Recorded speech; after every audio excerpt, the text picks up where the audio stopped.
Welcome once again to Know Your Rights University in association with Natural Essence LLC.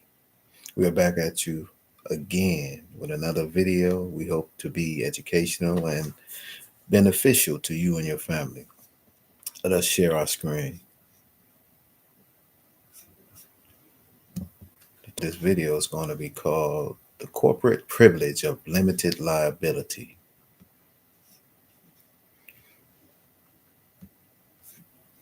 Corporations enjoy the privilege of limited liability, asset protection, and centralized management. Doctrine of limited liability. Limited liability exists when an entity shields its owners or shareholders from personal liability for the debts and obligations of the business. Statutory foundation. Act of June 20th, 1864, 13 Stat 99, created federally chartered corporations with limited shareholder liability for banking purposes. Judicial affirmation, Anderson versus Abbott. It's a 1944 Supreme Court case where it was quoted, "The rule of limited liability does not go beyond the statute that confers it. Limited liability must be conferred by statute or corporate charter. It is not presumed and arises only from lawful organization under such acts." Congressional purposes for corporate chartering. Limited liability. Implied legislative function.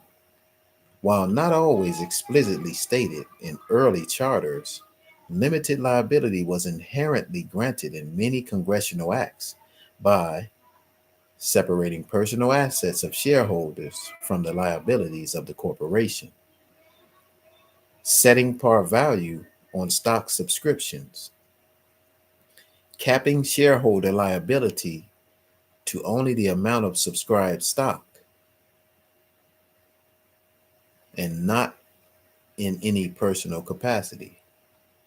Statutory basis, 1 Stat 191, Bank of the United States.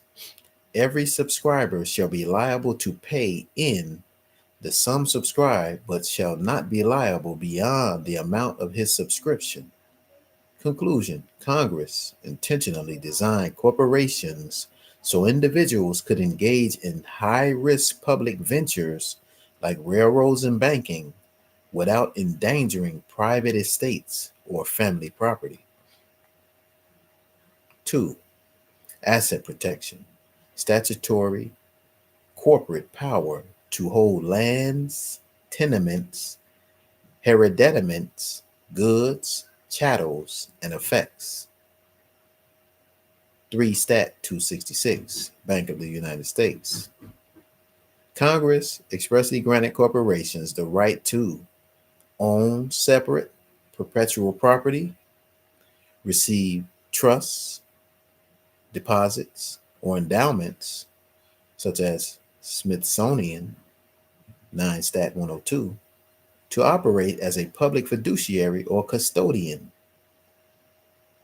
This established segregated asset domains, insulating trust property, public funds, or deposited capital from claims against any individual agent, officer, or trustee. 3. Centralized management. Congressional charters uniformly provided for board of directors, voting procedures, usually one vote per share or per subscriber, executive officers, such as president, treasurer, etc., annual or periodic meetings authorized by statute. Example, Union Pacific Railroad Charter, 12 Stat 49. The control and management of the affairs of the company shall be vested in a board of not less than 13 directors. Why? This provided unified decision-making, operational efficiency, and accountability, critical for large public-private infrastructure ventures that span states and territories. Final statutory conclusion: yes, corporations created by Congress were structured to ensure limited liability, shareholders not personally liable beyond investment, asset protection, the ability to hold and shield corporate property, centralized management, governance through boards and officers. These features are embedded in early statutes and were essential to attract capital, manage risk, and enable federal economic development objectives. Corporations are public law constructs. They receive benefits such as limited liability, perpetual existence, and centralized management, but only in exchange for regulatory compliance and public oversight. However, through the use of private trust, one has the right to enjoy these same benefits: limited liability, perpetual existence, and centralized control by private agreement, not deriving such benefits from statute. Is this accurate under common law principles? Yes, your statement is substantially accurate under strict common law principles, provided we draw a lawful distinction between: number one, public law constructs, such as corporations created under statute and governed by charter with benefits conditioned upon regulation; and two, private law associations, examples, trusts, and unincorporated contracts between natural persons created under the common law without statutory dependence. Below is the formal legal exegesis and analysis governed by statutes at large, the Constitution, Supreme Court precedent, and common law as received into American jurisprudence. Statement analyzed. Corporations are public law constructs. Private trusts can replicate those benefits by private agreement under common law. Are corporations public law constructs? Yes, this is confirmed by both statute and Supreme Court decision. Statutory foundation: General Incorporation Acts and acts of Congress such as the National Banking Act, 13 Stat 99, and the Internal Revenue Act of 1913, 38 Stat 114, treat corporations as artificial entities whose powers arise only by legislative charter. Supreme Court: the case of the trustees of Dartmouth College versus Woodward was quoted as saying, a corporation is an artificial being, invisible, intangible, and existing only in contemplation of law. Being the mere creature of law, it possesses only those properties which the charter of its creation confers upon it. Conclusion: corporations are statutory creations, and their benefits, limited liability, perpetual duration, centralized management, it exists only because the legislature confers and regulates them. Two, can a private trust achieve these same benefits at common law? Yes, conditionally, through contract and equitable title separation. These features can be replicated without statutory dependence under Anglo-American trust law.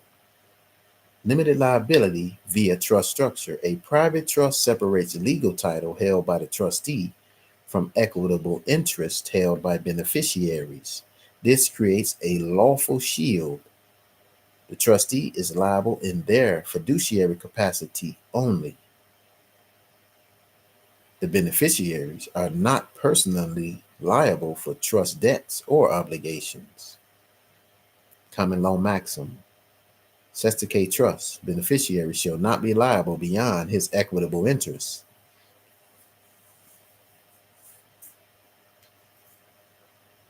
This structure can achieve functional limited liability without statute.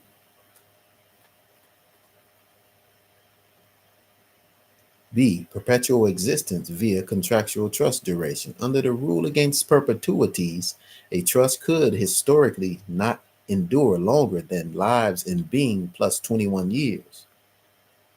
However, that rule is waivable by express agreement under modern common law trust drafting, irrelevant for purpose trusts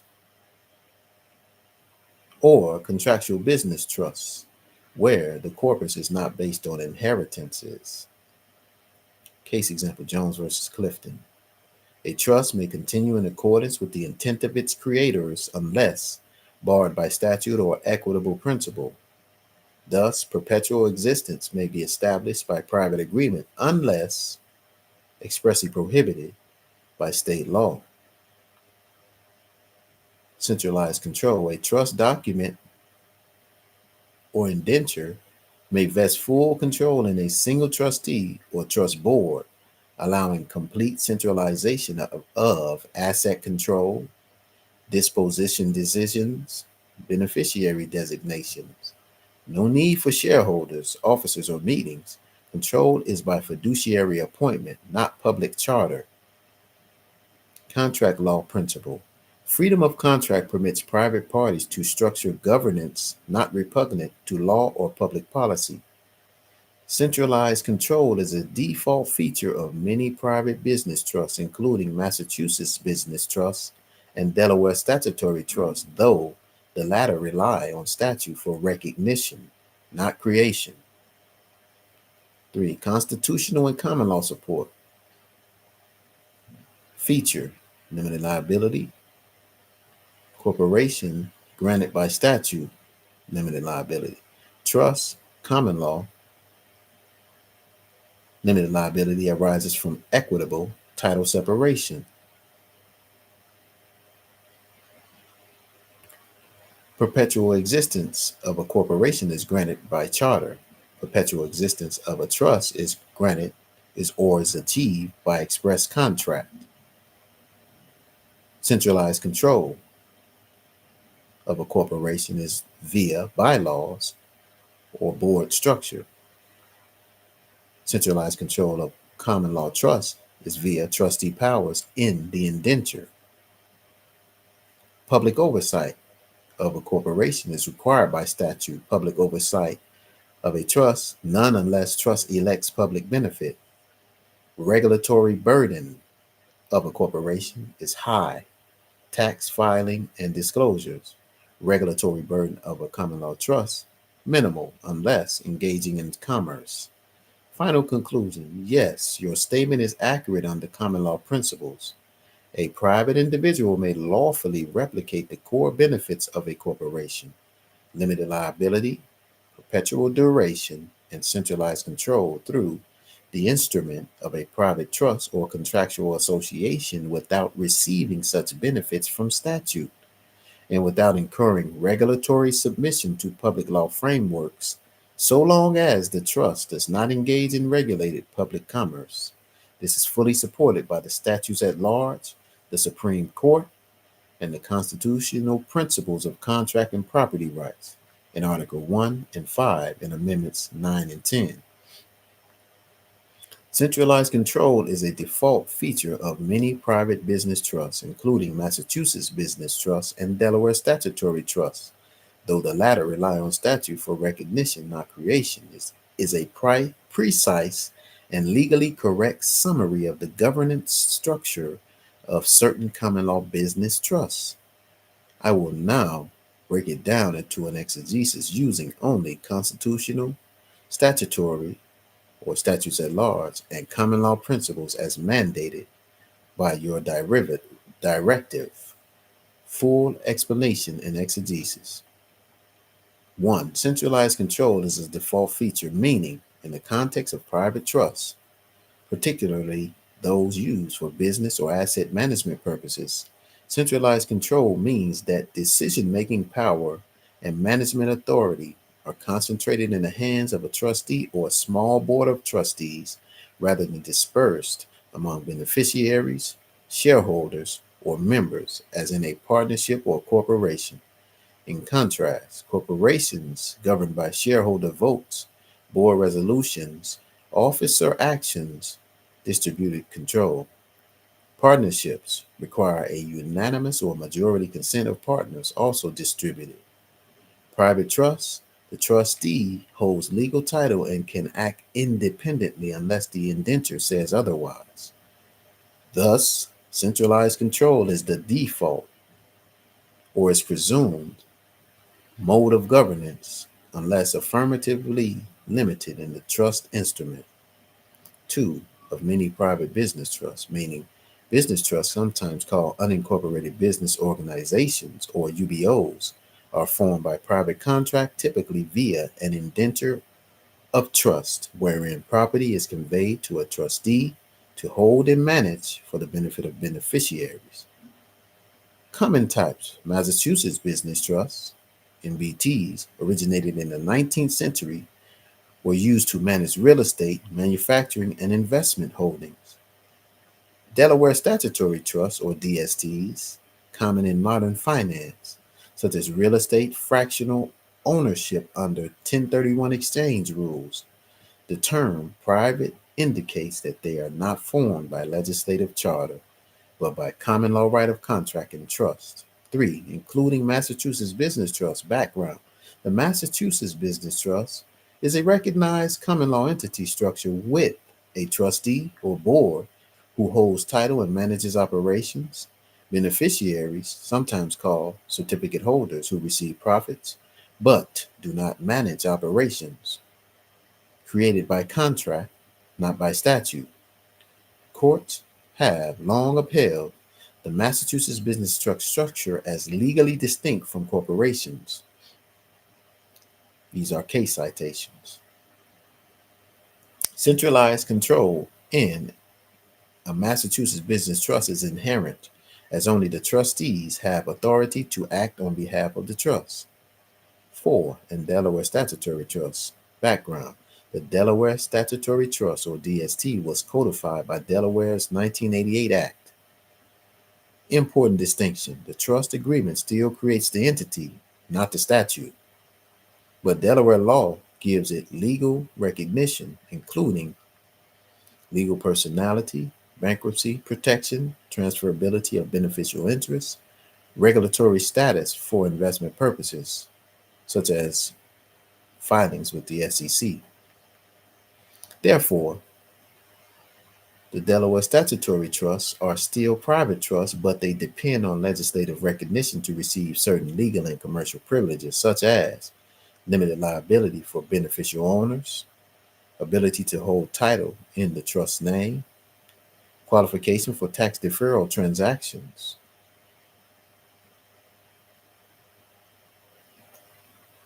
Though the latter rely on statute for recognition, not creation, meaning the trust itself is created by private agreement via indenture, contract, or declaration of trust. The Delaware statute does not create the trust, but provides legal recognition and governs it. Legal capacity, rights of creditors, status as a separate entity from trustee/beneficiaries. This distinction is critical. Function: source for Massachusetts Business Trust and source for Delaware Statutory Trust. Creation of a Massachusetts Business Trust is by private contract. So is the creation of a Delaware Statutory Trust by private contract. Legal recognition is under the common law and court ruling for a Massachusetts Business Trust. The legal recognition for a Delaware Statutory Trust is state statute. Liability rules for a Massachusetts Business Trust fall under common law and case law. Liability rules for a Delaware Statutory Trust fall under codified statute. The final analysis. The statement: centralized control is a default feature of many private business trusts, including Massachusetts Business Trust and Delaware Statutory Trust, though the latter rely on statute for recognition, not creation, is entirely accurate and legally sound under common law of trusts and contracts, statutes at large governing early trust doctrine, Supreme Court doctrine recognizing trustee authority and the legal separateness of trusts from public corporations, and constitutional protection of private contracts under Article 1, Section 10 of the Constitution for the United States of America. The statement limited liability is the rule, not the exception, is not accurate as a principle of common law. It is a statutory privilege, not a common law right. Below is a precise legal exegesis of this assertion, grounded exclusively in the statutes at large, the U.S. Constitution, Supreme Court precedent, and common law doctrine. pre-statutory corporate law. Limited liability is the rule, not the exception. Historical context under common law. Common law default rule. At common law, liability was personal and unlimited. Every natural person, whether acting alone or in concert with others, was personally liable for debts and obligations incurred in their name or by their agents. This applied to sole proprietorships, partnerships, and even unincorporated associations. Example, in a partnership, all partners were jointly and severally liable for debts. This principle was universal until superseded by state and federal statutory corporate acts. Conclusion: limited liability was the exception at common law. 2. Introduction of limited liability by statute. Enabling acts. New York's General Incorporation Law of 1811 was among the first to permit private citizens to incorporate businesses with limited liability. At the federal level, the National Banking Act of 1864, 13 Stat 99, created federally chartered banks with limited liability for shareholders. No shareholder shall be individually liable beyond the amount of their stock. National Banking Act, Section 12, 13 Stat 108. Federal Corporate Statutes, Revenue Act of 1913, 38 Stat 114 begins imposing corporate income tax, distinguishing between natural persons and juridical entities, reflecting separate liability profiles. Supreme Court, Anderson versus Abbott. Limited liability is the creature of statute, not the natural order of commercial law. Conclusion: limited liability was not the rule historically. It was enacted and conferred upon entities that comply with statutory conditions, including corporate registration, regulatory filing, and sometimes capitalization thresholds. 3. Limited liability is conditioned, not inherent. Key distinction: statutory corporations receive limited liability by compliance with enabling legislation. Private trusts may achieve Private trusts may achieve functional liability limitation through legal title separation, but this is not the same as codified immunity. Constitution: there is no constitutional right to limited liability. The Constitution protects life, liberty, and property in the Fifth Amendment and contracts in Article 1, Section 10, but it does not confer it or guarantee limited liability. It must be granted by law, and only if the grantee submits to the jurisdiction and compliance terms of that law. 4. Doctrine confirmed in federal jurisprudence, United States versus Milwaukee Refrigerated Transit Company. The immunity of stockholders is not absolute, but exists only insofar as it is granted by the charter and enabling statute. Cook versus Tullis. Incorporation brings with it privileges, including limited liability, but only because they are granted by the state. Therefore, to claim limited liability is the rule, misrepresents centuries of legal history, and mischaracterizes the true legal source of the privilege. Limited liability is a statutory benefit conditioned upon compliance, not available by default, and revocable in cases of fraud, under capitalization or piercing doctrines. General rule of limited liability: a corporation typically shields its owners or shareholders from personal liability for the corporation's debts and obligations. That insulation is a foundational benefit of corporate structure. The paragraph affirms that the motive for incorporating limited liability is legitimate and legally effective. 2. Affirmation by case law. The citation to Ellenkrieg versus Siebrecht reaffirms the principle: forming a corporation for the purpose of obtaining limited liability does not nullify that protection. Even if the sole purpose of incorporating is to limit personal exposure, the law still respects it, absent abuse. 3. Principle underpinning capitalism. Limited liability is not an exception, it is the legal standard. It is presumed and relied upon in the structuring of large-scale business ventures. That assumption is why investors are willing to risk capital, because their liability is legally confined. Exception: public policy override. Justice Cardozo introduces the doctrine that courts may sacrifice limited liability when necessary to uphold an overriding public policy. That means if honoring the corporate form would contravene a substantial public interest, a court may pierce the corporate veil and impose personal liability. Conclusion: the paragraph describes the default rule, corporate protection from personal liability, and the exception, veil piercing in rare public policy circumstances. Justice Cardozo's test is rooted in equitable intervention when legal formalities are abused or clash with compelling public needs. Privileges may be enjoyed also by private trusts, meaning those privileges. 1. Common law trusts as legal persons. A private common law trust formed under the law of contracts and equity possesses the capacity to hold, manage property, to hold title, manage property, and conduct business without statutory permission. This was recognized in Hecht versus Malley, where the Supreme Court held that common law trusts resemble business entities, are valid under general law, and not dependent on corporate statutes. 2. Non-statutory origin. No statutory grant is required to create or operate a common law trust. The foundational authority arises from Article 1, Section 10, Clause 1 of the U.S. Constitution, which protects the obligation of contracts. So long as the trust arrangement does not contravene public policy, it stands independently of legislative creation. 3. Recognition of entity rights. Private trusts may enjoy entity-like privileges such as asset separation, limited liability of trustees and beneficiaries, and continuity if properly structured.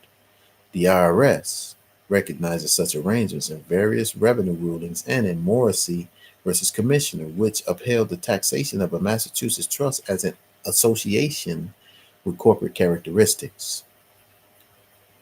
4. No statutory dependency. The legal privileges inherent in property segregation, contractual autonomy, and equitable title administration do not derive from statute, but from centuries of common law jurisprudence and equity practice. Statutory codes may regulate, but do not create the trust relationship. Therefore, yes, the privileges of entity insulation, asset segregation, and contractual independence can be secured through a private common law trust without being granted by statute, provided the trust conforms to equitable and contractual principles under common law and public policies. To learn more about how a private trust can benefit you and your children's children, email us at info@naturalessencellc.com or call 708-539-9201. We thank you once again for tuning in to Know Your Rights University in association with Natural Essence LLC. And until next time, peace and blessings to you all. Thank you.